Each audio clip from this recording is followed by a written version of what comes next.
तो दोस्तों आज से हम स्टार्ट करने वाले हैं एंशिएंट हिस्ट्री सीरीज जो आपके एग्जाम के लिए काफ़ी इंपॉर्टेंट रहेगा।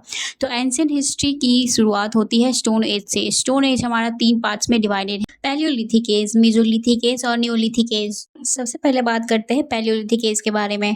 इस समय के लोग एक ही जगह पे नहीं रहते थे, बल्कि अपनी ज़रूरत के हिसाब से जगह बदलते रहते थे। भोजन के लिए शिकार करते थे और जंगल से खाने पीने की चीज़ इकट्ठा करते रहते थे। रहने के लिए गुफाओं और चट्टानों का सहारा लेते थे। अपने रोज़मर्रा के जीवन के लिए पत्थर के औजारों का इस्तेमाल करते थे। इसी काल में इंसान ने आग की खोज की और उसका उपयोग करना भी सीख लिया। पैलियोलिथिक एज को 3 पार्ट्स में डिवाइड किया गया। पहला है लोअर पैलियोलिथिक एज में हैंड एक्स, कॉपर्स और क्लीवर्स जैसे बड़े पत्थरों के औजारों का उपयोग किया जाता था। और वही मिडिल पैलियोलिथिक एज में फ्लैक्स, बोरर्स और स्क्रैप्स जैसे बड़े पत्थरों का यूज होने लगा, जिससे शिकार करने में काफी आसानी होती थी। अपर पैलियोलिथिक एज में ब्यूरिन्स और ब्लेड जैसे बड़े पत्थरों का यूज होने लगा और आर्ट यानी कि कला का भी विकास इसी समय में हुआ। अब बात करते हैं मेसोलिथिक एज यानी कि मध्यपाषाण काल की। इस काल में पत्थर के छोटे छोटे औजार जिन्हें माइक्रोलिथ कहा जाता है, उनका उपयोग शुरू हुआ। शिकार के लिए धनुष और बाण का इस्तेमाल करने लगे, जिससे शिकार पहले की तुलना में आसान हो गया। इस समय जलवायु भी पहले से अधिक गर्म होने लगी। कुत्ता इंसान का पहला पालतू जानवर बना और इसके बाद भेड़ तथा बकरी को भी पालतू बनाया गया।